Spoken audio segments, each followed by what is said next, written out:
Hey, what's going on, man? How you doing? Good to be here. Good to be on the podcast. We talked in Columbus Stadium Series. What a day that was. I'll probably get into that. What an awesome sight it was at Ohio Stadium. But glad to be here. We've been working on this for a little bit here, so glad to be on the pod. Yeah, so you already mentioned the Stadium Series game. I was going to ask you about that anyway. So, you've been to many different outdoor games before, right? Covered how many have you covered? Have you been to all of them, or just about all of them? Most of them, yeah. I've been to the big, like the two biggest ones, and my two favorite, obviously, the one at Ohio Stadium with Columbus Blue Jackets and Detroit Red Wings. I think the atmosphere was excellent. The arena was the stadium was perfect for it. By the way, I think where they put everything was perfect. And my other one is Michigan, the Big House, the Red Wings and Maple Leafs again involving the Red Wings. But the college stadiums to me have the best look and the best feel. The one in Notre Dame obviously was really good. Fenway Park is great. Like I like the old baseball stadiums too, and you can't discount the first one, right? Like the first one was really, really cool.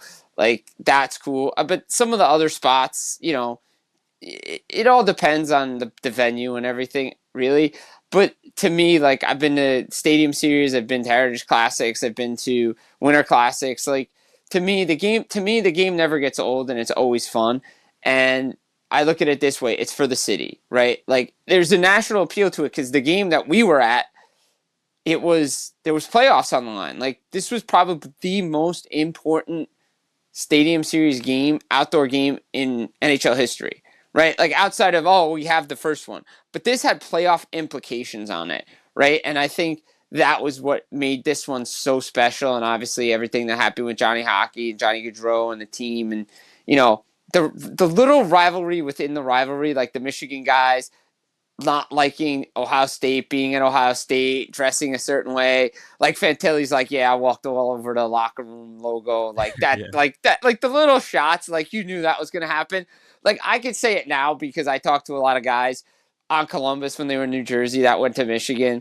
They're like, yeah, we don't want to dress in that locker room. I'd rather take the visiting locker room because they just didn't wanna they didn't want to see it. But yeah, as far as like you already said, you already answered one of my questions about how the Ohio Stadium Series game kind of ranks, I guess, in your personal ranking or stacks up. But any that kind of stuck out, maybe I don't want to say in a negative way, but any that maybe I don't know, maybe it was the stadium, the venue, whatever, just wasn't quite maybe in your personal rankings as high up or all were awesome. Like they're all good and all unique in their own way. Like the issue is like City Field wasn't the greatest. It was cold, right? Like it was really cold, and it was kind of like, like it's City Field, right? Like Yankee Stadium's cool, but again, one of the games was really, really cold. It happens in the Northeast, right? MetLife, I thought they did a really good job tying in everything, and having the games on the weekend, like a Saturday night and a Sunday afternoon, was really cool with the parking lot and everything. I could tell you, like, I know it was from Minnesota, and I'm not trying to knock the state of hockey, Right. but the game at the Minnesota Twins ballpark was not. I mean, the game itself was not good. Like, I'll even say this year, like, being at the Winter Classic in Chicago was really good. Like, the atmosphere, like, the stadium, like, being in Winter Classic, the game just was awful. The Blackhawks are just not good.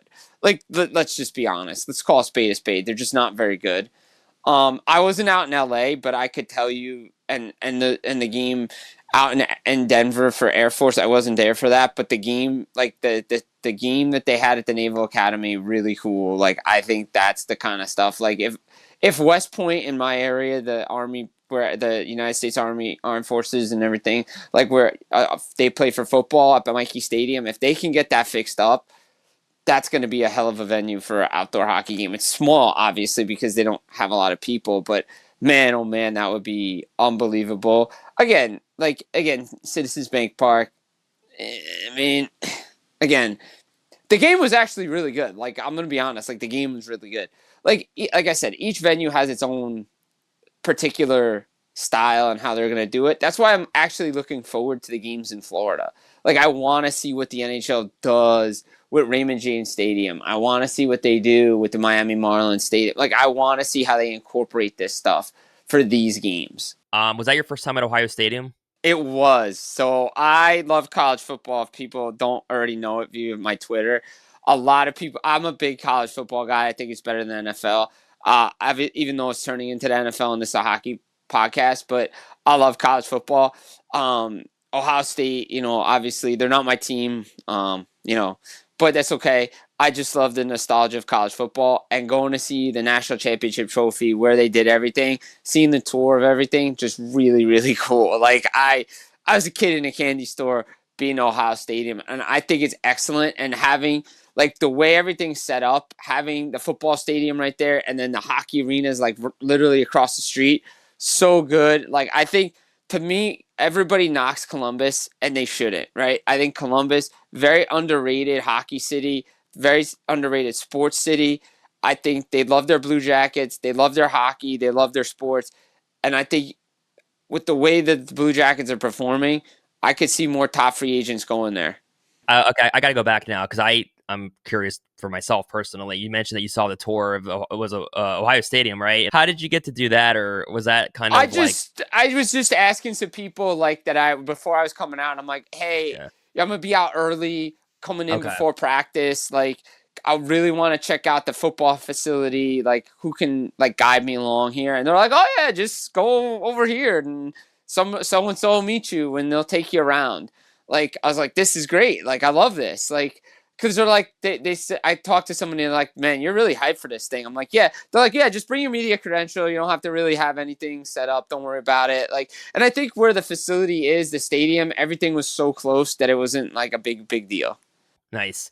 That's awesome. I actually, so the only thing I was envious about that I didn't get to do really was getting to do that like media pregame skate because Oh, I got in on Friday, so I just missed it. But I was like, oh, that would have been really cool to do that. I wish I could have done that. But I saw the picture that you had. I think it was like on Instagram. yeah, Like, yeah, that's cool. I wish I could have done that. But yeah, no, it was awesome. So it was my first time ever having a credential. Because I write for First Ohio Battery. yeah, And I'd actually gotten a ticket last fall and I said, I'm gonna be there one way or another. I'd already been sort of told that, hey, I could probably get a credential, but I didn't want to take it the chance. I just wanted to at least have a ticket. But I applied once that came out, well, we could try to get a credential. Me and Ed Francis ended up getting our credentials, but it was like a week before the actual game. I mean, I guess you probably went through the same thing. It took like a week before I finally was like, oh, okay, I got my credential now. So I had never been through that process before. I kept refreshing all winter up to that point. Finally, I got it. yeah. It's a like it's a cool process to go through when you finally get everything. Long process, but it's a fun process, right? Yeah. And now that you're in the club, you know if they have other events, you should do it. It's a great thing to do, right? Like I'll be, I have my stuff set up for the playoffs, and when they do everything for the final and all that stuff, it'll, we'll get into that. Obviously, for me in New Jersey, I'll have the Devil stuff, and hopefully get around to some other buildings as well throughout the playoffs because it's just the playoffs are a different animal.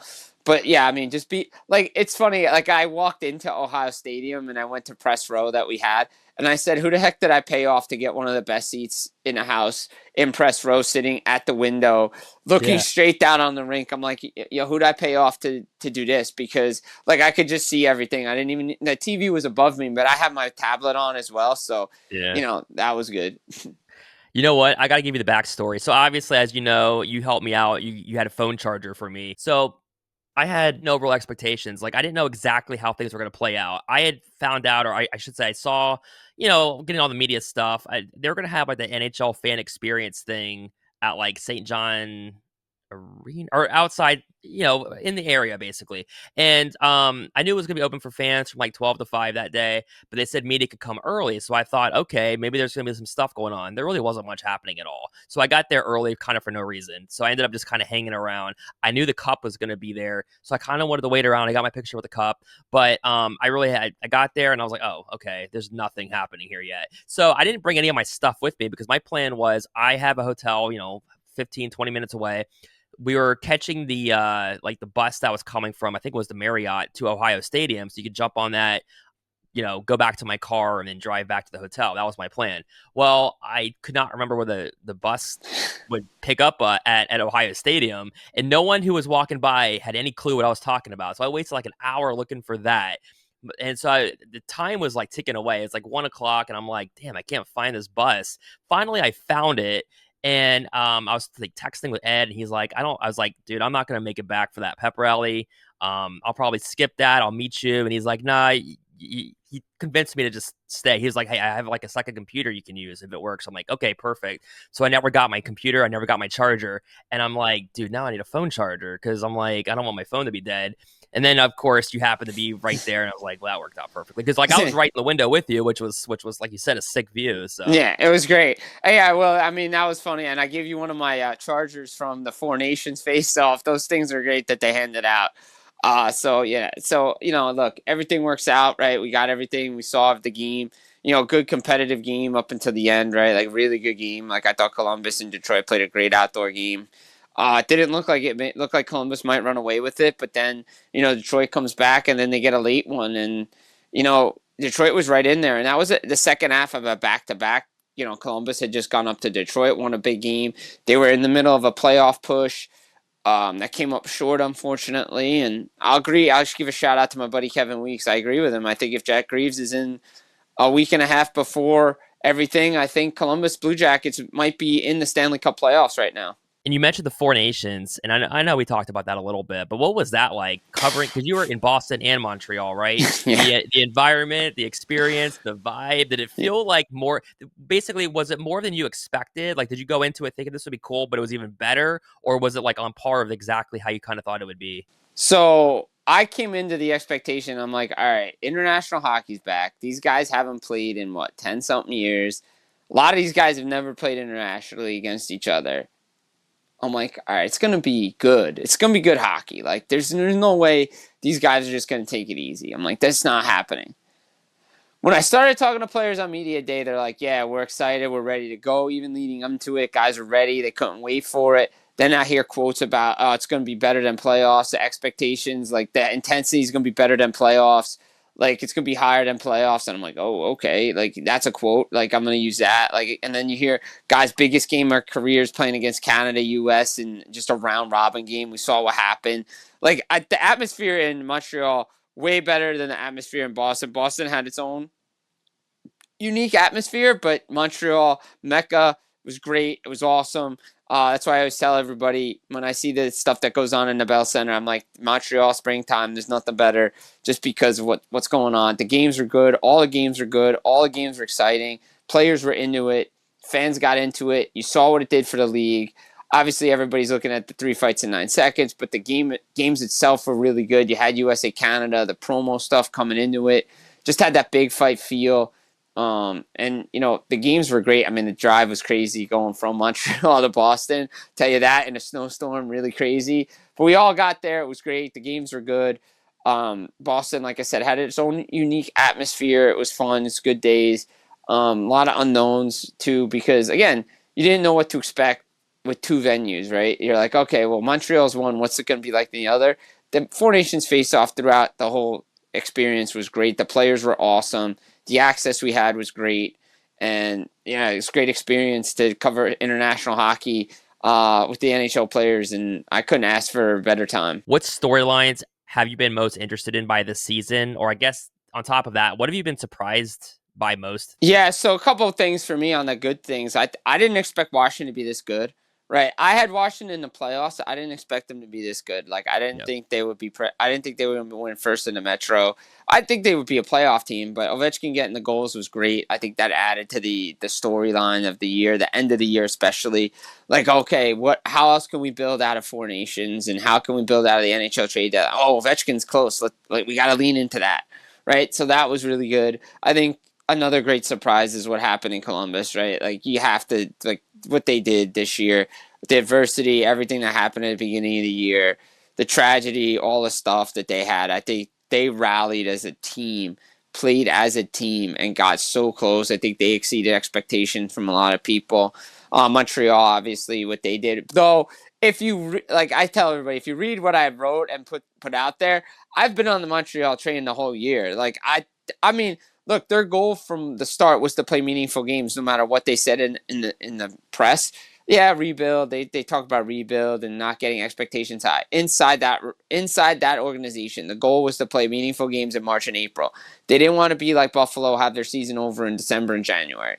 And I even said their roster's better than Detroit. They're better than Buffalo. They're probably better than a handful of other teams out there. And they proved it. Now they got to follow up. I think that was a great storyline. You look at what happened. Obviously the flip side, we mentioned it, the Rangers, like that is just a complete mess. Like you start 12-5-1, and then you decide that, well, my makeup's not great. I need to change for the playoffs. Like, what are we doing? And then, like, it started in the summer because Goudreau, the Barclay Goudreau stuff, how he got put on waivers. He didn't really want to leave. They're trying to trade Jacob Trouba. It didn't happen. The whole mix of that room, the mutiny, the guys just needing, like, I look at it this way with the Rangers, right? You have guys in that room that are out for themselves. They don't want to have any flexibility with anything. They don't play their young kids the right way. You have a coach that's probably on the hot seat and maybe fired. You have a GM that probably should go with them because how many coaches are you going to get to fire and hire? In a 2-year, like every 2 years, we're going through that. Owners don't like that. You have a Yeah. volatile owner that wants the hot shot to get a championship when you had the guy who's in Montreal doing things the right way in New York. But again, Mark Messier and Glenn Sather are in your ears. So, and then the players just like completely quitting on the team, like a mutiny on the GM because, oh, we don't like this guy getting traded. This guy, Capo Caco's now out in Seattle. He's having a good time. Jacob Trouba's helping Anaheim. Like, just, and then you bring back JT Miller, and I get it. The distractions with the contracts. Like, it was just, November was not the time to do everything. If you had played out the season and you come up short, okay. Since you couldn't get it done in the summer, just let it play out. They weren't playing great as a 12-5-1 team anyway because they weren't beating good teams. But still, you were 12-5-1 and sitting in wild card 1. And then everything went the other way. And they did it to themselves. They have no one to blame. The players have no one to blame but themselves, whether it's coach or this or that. Talent can only take you so far. The ability, the heart, like all the quotes we've seen that have come out from Gerard Gallant before he got fired. Like, it's just crazy to me that this team was the President's Trophy team last year. There were expectations to get back to the playoffs, and they're not there. Vancouver, same thing. But Vancouver had issues coming into the season, right? Like, their goalie, Thatcher Demko, really know what was going on with him, bringing Kevin Lankin and all that stuff. That was kind of, I will say a couple other surprises, Calgary getting as close as they did, right? Nobody really expected too much from them. Jonathan Huberdeau bounced back season. Nazem Kadri bounce back season. Career high. Anaheim taking the next steps, right? They had a nice jump, right? San Jose set up for a great future. Those are some things that you say to yourself, that's really good. Ottawa's in the playoffs, right? Like, there's a lot of good vibes in the National Hockey League. Obviously, everybody wants to look at the situations in Buffalo and with the Rangers because of the culture and the not, like Buffalo. I mean, like, I'll go out on a limb. What is it? April 18th. So when people see this, April 19th, when the playoffs start, it's 14 this year. You don't think it's going to be 15 next year? Like, who you beating in that division? Like, I said it in one of my podcasts early in the season. I said 14 and 15 next year. Like, what are we doing in Buffalo? Yeah. And then were you surprised with Ovechkin breaking his leg and still getting the goal record this year the way he did? That's unbelievable, right? Like, the guy breaks his leg out 16 games and still gets it, right? Imagine if he doesn't miss 16 games. That thing's done, and he's into the 900s right now. Yeah. Like, I mean, he has 16 games. Say he gets 8 goals over those 16 games. Maybe he gets more. I don't know if he gets goals in all 16 games. Say we'll be generous, give him half. He's into the 900s. So I want to kind of do like a quick playoff first Yep. series breakdown. So Jets and Blues. Now, we just talked about the Jets. They're great. Now can they do it in the playoffs? The Blues have been they had a huge second half, obviously. They had the whole win streak. Has a coach ever been fired and then caught on somewhere else same season and won coach of the year? I don't think it's going to happen this year, but has it ever happened, do you know? Probably happened off the top of my head. I don't know. Probably has happened. I have to look it up. But yeah, Jim Montgomery's done a great job. I've always thought he was a good, like my days in Boston too, covering that. I always thought he was a good coach. I thought he was an excellent coach. He's not the reason why the Boston Bruins struggled this year. They had a lot of distractions too, and their team was not constructed the right way by Don Sweeney, and that's an issue. And if they had lost in the first round last year, he's probably gone, and he's the coach of the St. Louis Blues at the beginning of the season. But he's done a great job. And look, let's be honest, he had 2 weeks off to instill a system so they could go on that 12-game winning streak, right? And the offer sheet boys of Dylan Holloway and Philip Broberg have really stepped up. I mean, Holloway's hurt right now, so is Thomas. So, I mean, let's see who they are come into game one. I think we saw this in 2019. The winner of this series went to the Stanley Cup final. I could see the same thing happening here. Binnington, Hellebuck, we're going to get the rematch from Four Nations. We know what Binnington can do under pressure. He's a really good pressure goalie. Like, he stepped his game up. Like, That's under key. pressure. That, like, he got confidence because John Cooper said, "You're my guy throughout the Four Nations. No matter what the media says, no matter who they're calling for, I'm sticking with you no matter how bad you play or kind of goals you give up." And he didn't play bad. I didn't think he played bad. But his best game was the final. I think it was his best game. There were times, especially the first game against Team USA, he let in a couple of softies, and even against Sweden, he let in a couple of goals. You're like, maybe Aiden Hill time. Like, so, but they stuck with him, and he gave him the confidence to play with it. I think Winnipeg, though, I think they're the better team, the deeper team. And I'm going to expect this is the year Mark Scheifele exercises some demons from when he had that hit against Jake Evans. And I think this is the year Mark Scheifele decides that the playoffs is his time. I like Winnipeg in that series. Makes sense. Yeah. Dallas and Colorado. The Stars are going in on a 7-game losing streak in the playoffs. Yeah. So you got Mikko Rantanen against his former team, obviously, in the Avalanche. I mean, the issue is for Dallas, right? Like, Jason Robertson, if he's out long term, that's going to be an issue. Tyler Sagan's coming back. He looks fine. When's Miro Heiskanen coming back in the series? Mikko Rantanen has to be the X factor that everybody believes he can be, right? So that, to me, is the key there. The goaltending favors Dallas. I'm not sold on Mackenzie Blackwood. If Colorado's going to win, they're going to have to play like they did in 2022. And they're built like they are in 2022. Deep down the middle, the good size, speed team. They're going to get Landeskog back, probably game 3. I have Colorado winning this series, even though Dallas has a 4-2 edge in the playoffs, which is crazy to me to think.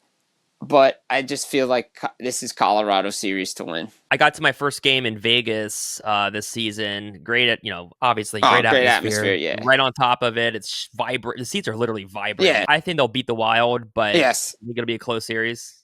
I think they'll probably pull it out in 6. Like, I think Minnesota will figure out a way to get 2 games. I don't see it going 7 like it did last time. Vegas is too deep, right? They have that. They know who they are. They've won this thing before. Jack Eichel, different player. Mark Stone's healthy. Tomas Hertl. They got their D guys back. Eden Hill's won a cup. Like, this team's ready to rock and roll. Minnesota always seems to, like, I mean, credit to them getting in the playoffs, having a $14 million deficit against the cap because of dead money. No Kaprizov for half the year. Joel Eriksson-Ek's been hurt. They're going to get reinforcements on their back end. Philip Gustafsson has to steal games, but he has to steal the right games. Yeah. Like, even say he wins game 1. All right, that's great. Well, and the issues to me has been in the playoffs with Minnesota, and I don't think John Hines is going to make this mistake, but the last couple of years, it's like, well, Gustafsson played game 1, but then they went to Fleury or a backup goalie in game 2. It's like, what are you doing? Like, your dude just made 38 saves and had a shutout. Like, what are you doing? Like, and you and they just completely collapse. Gustafsson's going to be the guy, but he's got to steal the right games. Like, he can't, game 1's great, okay, but if it goes 7 and he has a poor performance, it doesn't matter. If Dean Evison was a coach then, I think he learned his lesson going with Jet. I think he did too. I don't think he didn't go back to Merzlikins at all. He stayed with the guy that was a hot guy. And I think that was the issue. Dean Evison overplayed his hand too much in Minnesota. So he's learning lessons. They have a good team. I think Vegas is deeper. Kings and Oilers. I like the Kings this time. They've had the best. They've been great on home ice. But can Edmonton maybe not get back to the final? But can they at least make a run again? I mean, they can, I guess, obviously. But what do you think? I mean, Edmonton goes through 29 and 97. Yeah. Like, no Ekholm. That hurts their D. Bouchard's not great defensively. Nurse is okay defensively. Even though somebody says he's pretty decent. I'm like, Nurse is okay defensively. He's not a $9.5 million defenseman. Stuart Skinner and Calvin Pickard, what are you getting? Like, what are you giving me? I know Evander Kane's coming back. He could be a difference maker. Kings are the best home team in the NHL, best home record. They have home ice. They're clicking playing defensively. They're playing the right way. I saw LA preseason up at Quebec City. I watched a lot of their games. I'm very impressed of what they've done. Kuzmenko's been awesome for that top line. Byfield's taken the next step. If the Kings don't win this series, I don't know when they're ever beating Edmonton. Switching to the East really fast. I honestly, I'm kind of playing into the fact that Ottawa's been really hot and Toronto always falters. I think Toronto's probably the better team that wins the series, but I'm actually picking the upset in Ottawa. But what do you think about Leafs and Senators? I mean, history says Toronto should win. They're 4-0 against the Senators in the playoffs. Let's see what Toronto team shows up. They've played well all year. Yep. They know how to close games now under Craig Berube. If Mitch Marner is Four Nations Mitch Marner like he's showing, now the Toronto Maple Leafs are a dangerous team. They don't have to go through both Florida teams. Yep. So that's already a plus. Everything's set up for this team to make a deep run. Every time they've played Ottawa, they've figured out a way to get to the second round or conference final. I'm leaning Toronto, but Linus Ullmark is the better goalie. I don't know what I have in Anthony Stolarz in the playoffs. That to me is like the unknown. He was a backup to Bobrovsky.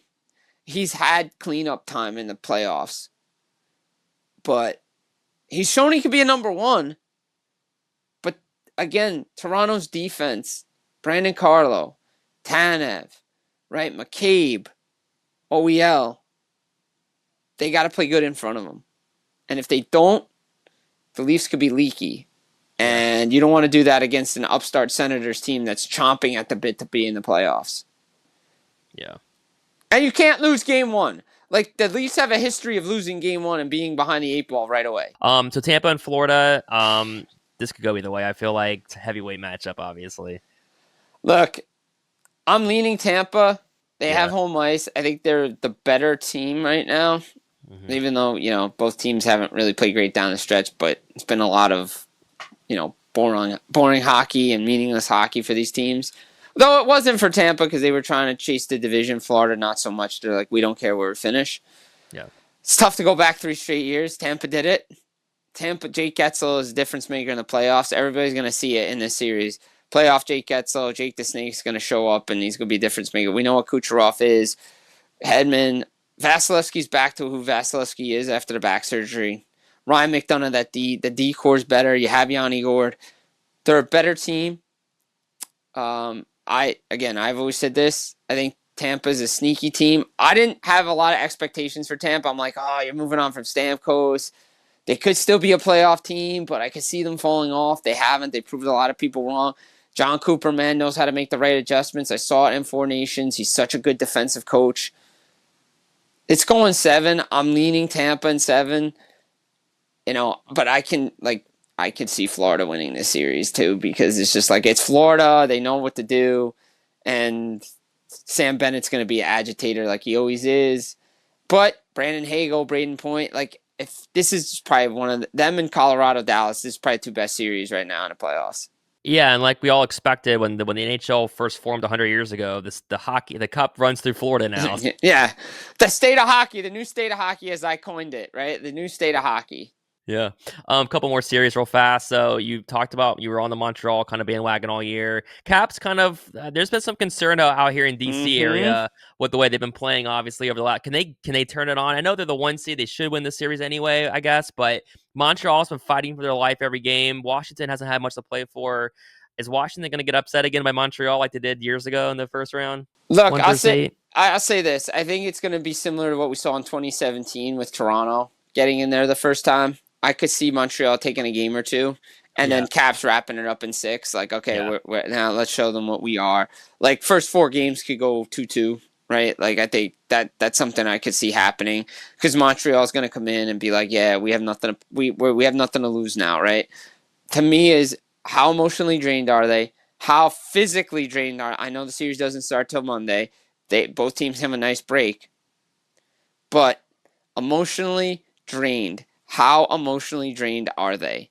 Like, now, they had to go to game 82 to get this thing done, right?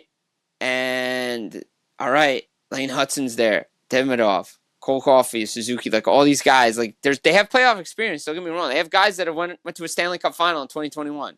The crazy 2021 Stanley Cup final that saw Tampa and Montreal play. Yes.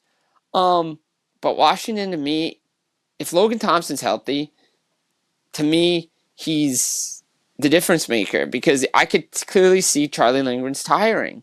Like, obviously, he didn't play against Pittsburgh. Like, none of the big guys played. Ovechkin got a nice ovation from Pittsburgh. They'll figure out a way to turn it on, but they have to play better defensively in their own zone right now. Like, that's the key for me for Washington because Montreal can eat them up because Laine on the power play, like, they have a team that could pull an upset. I don't see it. Like, I'm going to be honest. Like, it'd be awesome, right? Like, oh, Montreal going to win. Like, this be great. I don't know. I don't think it's going to happen. I just think they're just going to run out of gas at some point. I think this is Washington's time, but I don't see them making it further than the second round. Canes and Devils. You obviously know the Devils really well. I'll tell this to everybody. I have Carolina winning the series. I'm not a homer. Yeah. The numbers don't lie. 3-12 in 15 games in Carolina in the playoffs, 2 of which came in 2001. You have 1 win since then in Carolina. That's crazy. That building is tough to play in. The Devils have to survive the first 10 minutes. I think Carolina's winning this series. I know they're not playing well. They've lost like 7 of 8 games coming in. Like, everybody's like, well, both teams aren't playing well. They've known what the series has been. And we'll see what happens. Yeah, we will see what happens. Because if New Jersey doesn't show up and play average and doesn't decide to play hockey until 10 minutes left in the third period, they're losing in 4 games. Like, plain and simple, they're going to lose. They can't play average hockey. Jacob Markstrom can only do so much. The team in front of him has to play better. Like, defensively, they have to. I'll send a cheap plug. I just had my Full Press NHL podcast go out today. I had Mike Morial on from NHL.com. I see him at the games all the time. We've talked about this. Special teams. Can you get a special teams goal? How many goals can you score per game? Can you have consistency? Can you survive the opening 10 minutes in that building? Can you not take stupid power plays and have stupid turnovers? Yes, Dougie Hamilton's back. That's all well and good. You're going to have your line combinations and everything. Carolina plays a team game under Rod Brind'Amour that New Jersey needs to learn how to adjust to when they don't have a lead. Carolina set the playbook in 2023 how to take away this attacking rush thing that New Jersey likes to do. They sit back, they clog down the middle, everybody still plays a version of the neutral zone trap. Now, yes, the coaching staff can show you video what to do. As a player, can you make those right adjustments in the game and figure out a way to get a goal late and figure out a way to steal the game on the road? Because if you can do that, if you can steal game 1, go steal game 2, and this is a different series, and people are going to talk differently about New Jersey. I know we're up against time. One last thing I want to ask you. Of all the things you've seen, covered, done, what's the coolest moment you've been a part of or seen or got to see live? I think the best to me is being at the Stanley Cup final. Yeah. Seeing the cup awarded, being on the ice with all the guys, talking to the players after they've won, talking to management, talking to the guys who built the team, management, the trainers, like all the guys, the emotions, guys that, that cover the team, like Billy Lindsay, right? He was on that 96 Panthers team that went to a cup final. To see the emotion in his face, to talk to him after the game, know him personally, how good he is, right? Like, that to me is something. It's great for the emotion is there for everybody, and I think that to me was is probably my favorite thing, just to be on the ice after the cup's been awarded, players, the families, like the emotion on, like Roberto Luongo, just to talk to him after the game, talk to Bill Zito, the emotion that he had during his interview, like, it's just so much just to talk to everybody and just to be there. It's a culmination of a lot of hard work for everybody. That's probably my coolest moment that I could say that I've done. Was last year your first one, or have you been to other ones? I've been to other ones. I just hadn't been there when the cup's been awarded. That wasn't the time for the cup being awarded. I'm like, I have to be there for when the cup's awarded. Who do you think wins this year? Have you had to pick? Tough. I mean, like I told Rob Peterson a couple of weeks ago, I said, don't sleep on Vegas and the Lightning in a final. Yep. Ask me again in 3 weeks, and it probably changes. But I mean, I could see one of the Florida teams winning the Stanley Cup again. I For really sure. could. I could. Like, I think Vegas. I think. Look, I think these are my four teams. Like, if I had to choose, like, two in the East and two in the West, I think Florida, Tampa, Colorado, or Vegas to me are the somebody's that those are the teams to me that could win a cup. And it's crazy that one of those is the first round, but I know it's crazy. Two of those teams are going home in the first round. It's crazy. yeah, it is crazy. Well, anyway, thanks Jim for making this happen. I knew we've been talking about it for a while, so it's great to chat and kind of catch up again, and we'll have to do it again sometime in the future. Absolutely, Will. Always a pleasure. Anytime, guys. It's been a pleasure.